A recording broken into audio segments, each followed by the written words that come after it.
ყველას გულით მოგესალმებით. დღეს სამშაბათია და სამშაბათობით ტრადიციულად ვიკრიბებით ხოლმე რადიო იმედის ეთერში და ვსაუბრობთ ბიზნესზე. დღევანდელი ჩვენი გადაცემა ინვესტიციებს შეეხება და საინვესტიციო გარემოზე და საქართველოში უცხოურ ინვესტიციებზე ვილაპარაკებთ, ისე როგორც სამშენებლო მიმართულებაზე. ამ თემაზე დღეს სტუდიაში სასაუბროდ მოვიწვიეთ ოთარ ხაჭაპურიძე. ოთარ ხაჭაპურიძე გახლავთ სამშენებლო საინვესტიციო კომპანია ვიგის დირექტორი. ვიგი 2007 წლიდან უკვე ბაზარზეა, ქართულ ბაზარზე და ინვესტიციების და სამშენებლო მიმართულებით მუშაობს. ოთარ მოგესალმებით. დიდი მადლობა სტუდიაში სტუმრობისთვის და ძალიან დიდი მადლობა მოპატიჟებისთვის. ძალიან საინტერესო გადაცემა გამოგვივა, რადგანაც ამ ბოლო პერიოდში ძალიან ბევრს საუბრობენ ხოლმე საქართველოში ინვესტიციებზე. მედით ვიცით, რომ ძალიან ბევრი ინვესტორია დაინტერესებული საქართველოში ინვესტიციით, განსაკუთრებით ეს ეხება ხოლმე არაბულ ქვეყნებს და არა მარტო არაბულ ქვეყნებს, აზიურ ქვეყნებსაც. 2007 წლიდან, რადგანაც თქვენი კომპანია ამ პერიოდიდან ფუნქციონირებს ბაზარზე. რა შეიცვალა ზოგადად, როგორ განვითარდა საქართველოში ინვესტირების მიმართულება და რა მდგომარეობაა დღეს? მოგახსენებთ, პირველ რიგში მივესალმები თითოეულ ჩვენს მსმენელს და მაყურებელს. ძალიან კარგია იმედიში ყოფნა, იმიტომ რომ აქ სხვანაირად არის ყველაფერი, აქედან გისმენენ და გიყურებენ და დიდი მადლობა კიდევ ერთხელ მოპატიჟებისთვის. მადლობა. გარემო ძალიან შეიცვალა 2007 წლის შემდეგ. მოკლედ რო ვთქვათ, ცადად დედამიწასავით განსხვავდება არსებული გარემო, დღევანდელი გარემო იმ პირობებისგან, რაც იყო. მაშინ მოგეხსენებათ, რომ ფასები სხვა იყო, პირობები სხვა იყო, ადგილობრივ ბაზარზე მუშაობდნენ დეველოპერები. დღეს გაიშალა, ესე ვთქვათ, ფრთები. და სხვადასხვა დეველოპერული კომპანიებიც კი უკვე სხვადასხვა ქვეყნებში აშენებენ. ესეც კი მეტყველებს იმაზე, რომ შესაბამისად დეველოპერული კომპანიები უკვე არიან მოწოდების სიმაღლეზე. რაც შეეხება მოცემულობას, დღეს გვაქვს მოცემულობა შემდეგნაირი, რომ დეველოპერული კომპანიები უკვე არა ერთ ან ორ პროექტს, არამედ რამდენიმე პროექტს უკვე უძღვებიან, არა მხოლოდ დედაქალაქში, არამედ ქვეყნის მასშტაბით. და აღნიშნავ, რომ თბილისის გარდა და ბათუმის გარდა უკვე მზარდი არის მოთხოვნა რეგიონებზე, ისეთ რეგიონებზე, რომლებიც ადრე უბრალოდ არც განიხილებოდა. პირობითად ამობე შეიძლება იყოს ქუთაისი, შეიძლება იყოს რაჭა, ონი, ასე შემდეგ. ბაკურიანი, ლიკანი და ინვესტორები ინტერესდებიან საინვესტიციო მიმართულებებით. ჩვენი კომპანიაც გახლავთ ამ მიმართულებით ერთ-ერთი მოწინავე დღესდღეობით ბაზარზე და აღნიშნავ იმ გარემოებას, რომ არ გვიხდება ჩვენ ბევრი შრომის ჩადება, დღეს იმდენად ბევრი შრომის ჩადება, რაც ეს მაგალითად სიტუაცია შეიცვალა პანდემიის შემდგომ და ამ ომმა უკრაინა-რუსეთის ომმა, ესე ვთქვათ, დადებით ჭრილში იმოქმედა ჩვენთვის, საქართველოსთვის. მრავალი ვიზიტორი შემოვიდა და მრავალმა ვიზიტორმა უკვე გადაწყვიტა, რომ არ წასულიყო საქართველოდან და შეიძინეს ბინები, ფართები, როგორც კომერციული სახით, ასევე საცხოვრებლები. უფრო ჭარბი იყო მოთხოვნა, ვიდრე მიწოდება იყო. დღესდღეობით აღნიშნავ, რომ ჭარბი არის მიწოდება, თუმცა ფასების კლება არ შეინიშნება და გაზაფხულიდან ველოდებით 10-დან 15%-მდე მატებას ახალ აშენებულ საცხოვრებელ კომპლექსებში. თიახ, ფასები აუცილებლად მოიმატებს, მეც ასე ვფიქრობ, რადგანაც დღეს თუ დავაკვირდებით, როგორ ვითარდება ბაზარი, მაგალითად რომ ავიღოთ ძალიან მარტივი, დღეს საქართველოს ბაზარზე, როგორც ვიზით, მაგალითად სამშენებლო მასალებიდან არმატურის დეფიციტია, ბევრ კომპანიას აქვს სურვილი შეიძინოს არმატურა და ფიზიკურად ვერ ყიდულობს, იმიტომ რომ დეფიციტია ბაზარზე, შესაბამისად ფასები გაიზარდა. თუ პირობითად $700 ფარგლებში იყო, ახლა $900 ფარგლებშია, გაზრდილი სამშენებლო მასალების ფასები, ისევე როგორც სამშენებლო მასალები ერთი არის რომ გაიზარდა, ბოდიში რო გაწყვეტინებთ და მეორე არის ის გარემოება, რომ მუშახელი, რომელიც ესე ძვირფასი არის დღესდღეობით, ბევრი კომპანია უკვე იძულებული გახდა უცხოეთიდან შემოიყვანოს მრავალათასიანი კონტინგენტი და დაასაქმოს ეს ხალხი ჩვენ სამშენებლო ინდუსტრიაში გულისხმობ, კი ბატონო, თუმცა დღესდღეობით ჩვენი კომპანია, სამშენებლო საინვესტიციო კომპანია ვიგი მაინც ცდილობს იმას, რომ ადგილობრივი ბაზარზე მყოფი პიროვნებები დაასაქმოს, იქიდან გამომდინარე, რომ გსურს მაინც საქართველოში მყოფი პიროვნებები არ გავუშვათ ქვეყნიდან და არ ეძებონ სხვა ქვეყნებში სამსახურები. თუმცა აღნიშნავ, რომ ძალიან გვიჭირს ეს ყოველივე. ასევე უნდა აღნიშნოს მიწის ნაკვეთების ფასებიც. მიწის ნაკვეთის ფასები ძალიან იზრდება, პროპორციულად თუ შევადარებთ უძრავი ქონების პირობითად ვამბობ კარკასული ბინების ფასებს და მიწის ნაკვეთების ფასებს, შეგვიძლია ვთქვათ, რომ თუ პირობითად ვამბობ უძრავ ქონებაში ფასი იზრდება 10-15%-ით, მიწის ნაკვეთის შემთხვევაში ორჯერ უფრო მეტად იზრდება. ერთასოგად მიწის ნაკვეთები შეზღუდული რაოდენობით თბილისში თითქმის აღარ დარჩა. თბილისი, ბათუმი და უკვე ქუთაისიც შეგვიძლია ვთქვათ, რომ საკმაოდ მოთხოვნადი არის და მიწის ნაკვეთები თუ სადმე კარგი მიწის ნაკვეთი ვიპოვეთ, არ უნდა გაუშვათ ხელიდან, იმიტომ რომ სამომავლოდ ფასი როგორც თქვი ორჯერ შეიძლება გაიზარდოს. ოღონდ რამდენი პროექტია რომელსაც დღეს თქვენ ახორციელებთ? ჩვენ დღესდღეობით საქართველოს მასშტაბით ეს არის თბილისი, ბაკურიანი, ბათუმი და ახლა უკვე სულ მოკლე ხანში დავიწყებთ, უკვე ვამზადებთ ნიადაგს ქუთაისში, რომ დავიწყოთ სამშენებლო სამუშაოები და ჯამში გამოგვია მიმდინარე პროექტი 7 პროექტი. როგორი ნაწილდება მოთხოვნა? თბილისში უფრო დიდია ზოგადად მოთხოვნა თუ რეგიონებში? დღესდღეობით ვერ ვიტყვი რომ მაგალითად ჩამოუვარდება რომელიმე რეგიონი პირობითად თბილისის გაყიდვებს, ფასიც დაახლოებით 300-დან 350 დოლარის ეკვივალენტ ლარამდე არის განსხვავება ქუთაისში თბილისთან შედარებით, თუმცა თვის ჭრილში მაგალითად რომ ავიღოთ, აი ერთი თვის წინ მაგალითად ქუთაისში უფრო კარგი გაყიდვები იყო ვიდრე თბილისში, თუმცა აი ახლა მაგალითად თბილისი უკეთესად მიდის წინ ვიდრე ქუთაისი პირობითად ვამბობ და ეს რაც შეეხება უშუალოდ გაყიდვებს და მოთხოვნას რაც შეეხება ვიტყვი რომ ძალიან მოთხოვნადი ადგილი არის ასევე ბათუმიც მიუხედავად იმისა რომ ბათუმას სხვა იდენტობა მიიღო ბოლო წლებში უფრო რაღაც ინვესტორების ბიზნესის ქალაქად იქცა კაზინოების. თუმცა ერთ რაღაცას ვიტყვი რა, რომ აი ეს არაბული ინვესტიციები რაც შემოდის ბოლო პერიოდში საქართველოში მოთხოვნა არის თბილისზე ძალიან გაორმაგებული, მიუხედავად იმისა რომ წარმომედგინა რომ ბათუმი მაგალითად და აჭარა იქნებოდა უფრო მოთხოვნად, იმიტომ რომ კაზინოები არის, რატომღაც არაბულმა სეგმენტმა უფრო თბილისის მიმართულებით, ესე ვთქვათ, ისურვა ფულის ჩადება. იმიტომ რომ არა მარტო დიდი ინვესტორები დაინტერესდნენ, არამედ პატარა ინვესტორებისთვისაც საინტერესო გახდა სავარაუდოდ. იცით რა ხდება თორნიკე, ეს არის დედაქალაქი, რომელიც მაინც გული არის ქვეყნის და შესაბამისად ინვესტორი, როდესაც პირველად შემოდის შენს ქვეყანაში, ყოველთვის ირჩევს ისეთ ლოკაციას, სადაც დარწმუნებულია, რომ 100% ხვალდაზეկ პრობლემის შექმნის შემთხვევაში მოახდენს ამ არსებული ფართის თუ ფართების რეალიზებას. სწრაფ რეალიზებას, რა თქმა უნდა. დროფულია. თბილისი ამისთვის ძალიან თბილისი არის, მე ვიტყოდი, არა მხოლოდ საქართველოს, არამედ კავკასიისთვის ერთ-ერთი დასაყრდენი. არაპოლიტიკურად ვიტყვი, რომ როდესაც ომი იყო სხვადასხვა ქვეყნებში, ჩვენს გარშემო მოდიოდა აქ ხალხი და გვეუბნებოდნენ რომ თუ არის ფართი ჩვენ ვართ მზად რომ შევიძინოთ და ჩავდოთ კაპიტალი, იმიტომ რომ თბილისს აქვს სხვა დატვირთვა. ეს არის შვიდობის, ეს არის ბიზნესის, ეს არის განვითარების ქალაქი. მეთია. რაზე უფრო მეტი მოთხოვნაა დღეს კომერციულ ფართებზე თუ საცხოვრებელზე? კომერციული ფართები ფაქტიურად არ იშოვება. ვიტყვი რომ ჰაერშივე თუ გაქვთ საშუალება და თუ მოიპოვებთ უნდა შეიძინოთ, იმიტომ რომ რთულია დასრულებულ საცხოვრებელ კომპლექსში თქვენ შეიძინოთ კომერციული დანიშნულების ფართი. დღეს ბევრმა ინვესტორმა რადიკალურად შეცვალა ხედვა და კომერციული ფართი თუ აქამდე პირობითად ვამბობ ჩდებოდა 200 ან 300 დოლარის ეკვივალენტ ლარში უფრო მეტი ფასი ქონდა, დღეს ეს არის დაახლოებით ორჯერ უფრო ძვირი ვიდრე საცხოვრებელი ფართი. და შესაბამისად უკუგება ამ შემთხვევაშიც უფრო მაღალია ვიდრე უკუგება არის ადრე იყო 10 წელი, ეს იყო ძალიან კარგი დრო.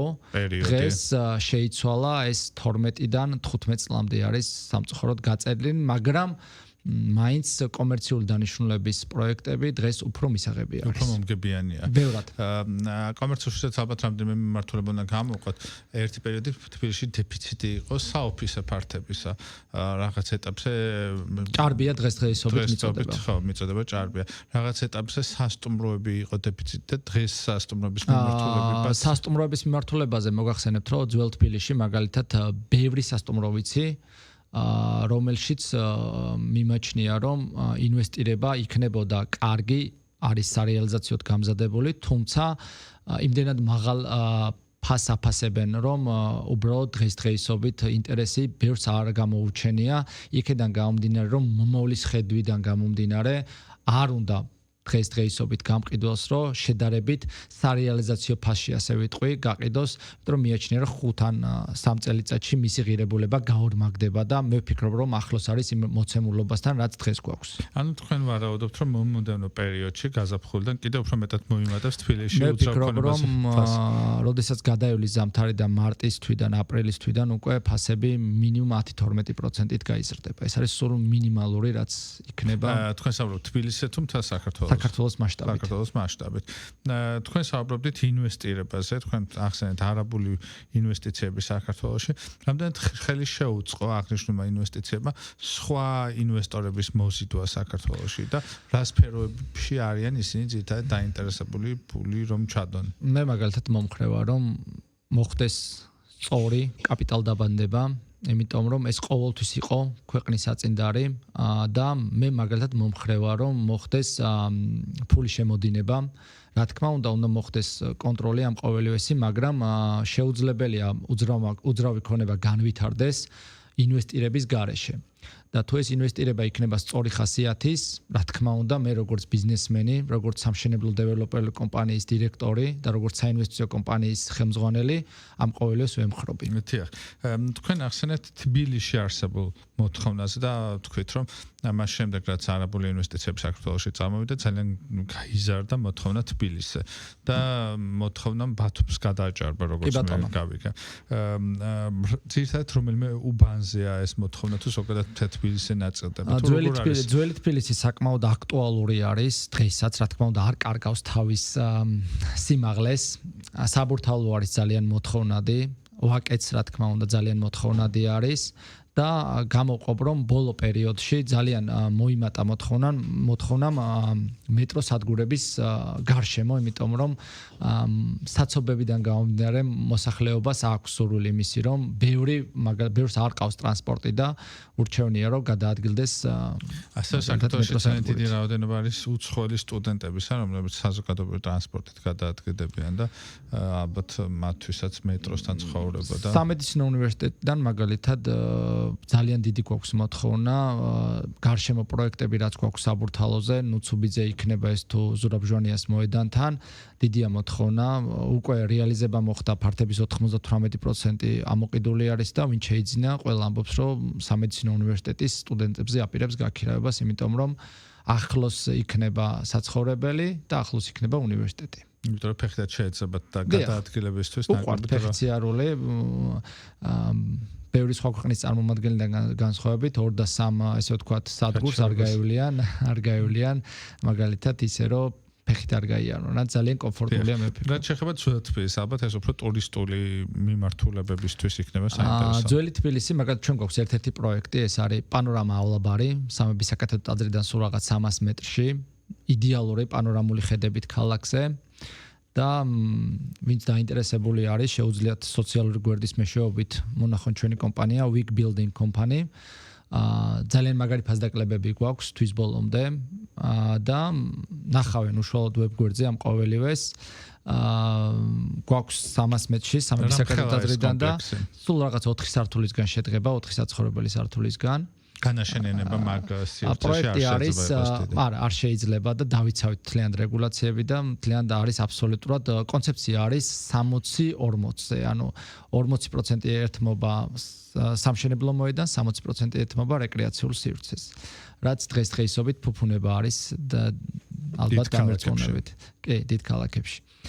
შესაბამისად, პიროვნებებს, ვინც დაინტერესებული იქნება, რომ ძველ თბილისში შეიძინონ საინვესტიციოდ, ძალიან კარგი შემოთავაზება გვაქვს და შეუძლიათ სოციალების მეშვეობით როდის სრულდება ეს პროექტი?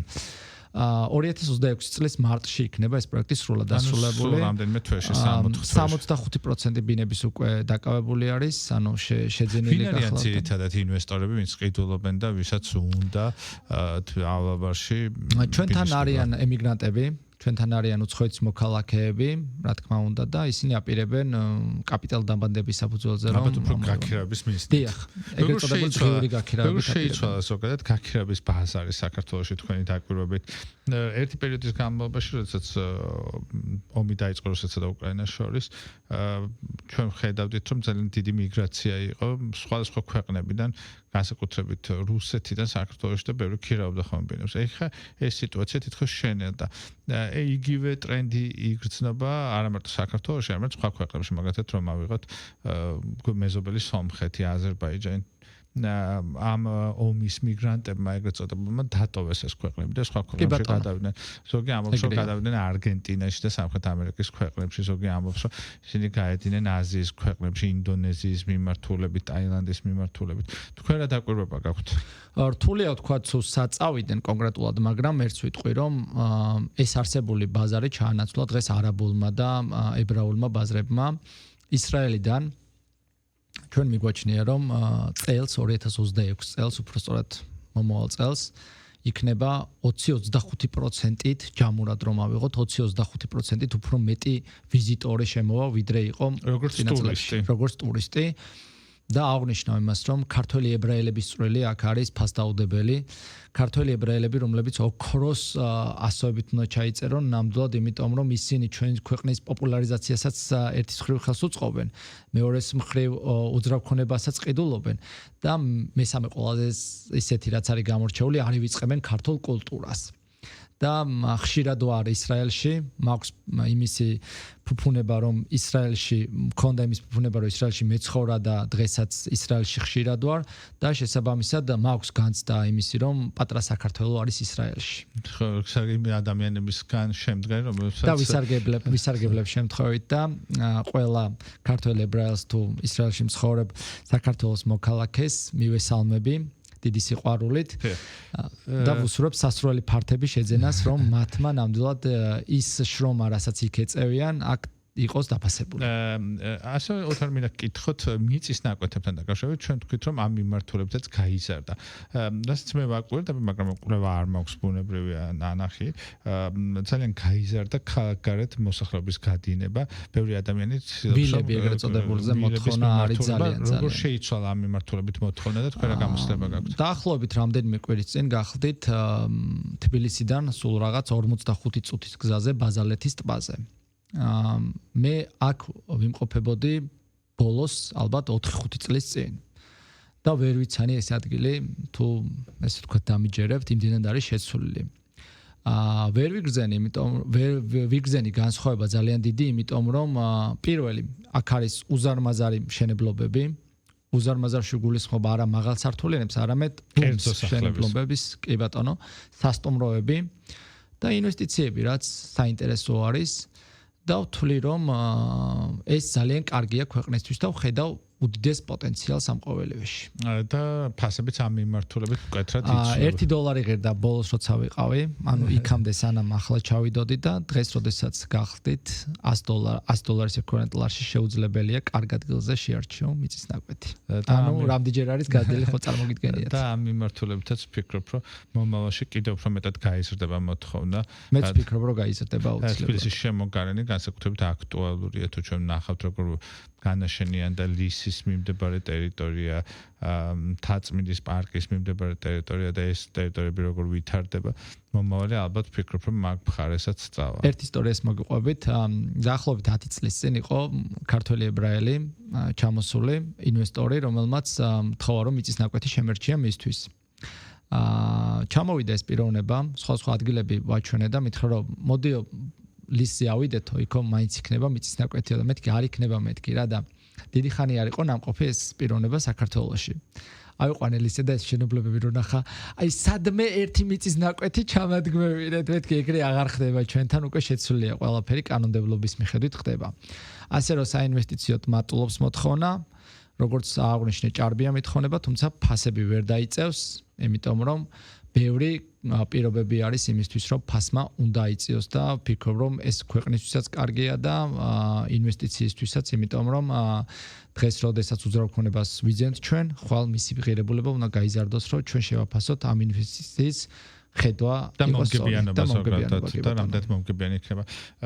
ძალიან ბევრი დისკუსია ხომ იმის გარშემო, რამდენად უნდა იყოს ზოგადად ჩადებული ინვესტიციები, თუ ფულადი სახსრები შენახული იმ მიმართულებით, რომ თბილისში გავაკეთოთ ინვესტიცია ბაკურიანში, ბათუმში და ასე შემდეგ. რა თქმა უნდა გავაკეთოთ, იმიტომ რომ არა ინვესტიციები ვერც ბაკურიანი და ვერც თუნდაც გოდერძი ავიღოთ დღეს, რომელიც ესე ძალიან კარგად ვითარდება და დაახლოებით 6 თვის წინ გახდით გოდერჩი და პირდაპირ გეტყვით რა, რომ მიმაჩნია, რომ ძალიან კარგად ვითარდება ეს კურორტი, უბრალოდ ერთადერთი რაც არის, უნდა მოხდეს, რა თქმა უნდა, რაღაც ჩარჩოები უნდა იყოს, რომ არ შეეძლოს ყველას, ქაოტური განაშენიანება არ იყოს 10 სართულიანი კორპუსი და გვერდით არ ედგეს 5 სართულიანი რა, უნდა იყოს თანამედროვე სტილში გაკეთებული, უნდა იყოს მორგებული ინფრასტრუქტურა მთლიანად, უნდა იყოს გამართული და ვთვლი, რომ დაინტერესება იქნება ძალიან მაღალი და ყველაფერს თავი დავანებოთ, ანუ ქართველები აღარ წავლენ, ჩვენ აღარ მოგვიწევს სადმე უცხოეთში წასვლა იმის რომ დავისვენოთ რომელიმე კურორტზე. ჩვენი კურორტები საკმაოდ ბევრი გვაქვს და გამოვიყენოთ ეს შანსი. უცხოეთში დასვენებაც ძალიან შტამბეჭდა. რა თქმა უნდა, მაგრამ იმისთვის არა რომ ჩვენთან არ არის და სხვაგან გავიქცეთ. დიახ.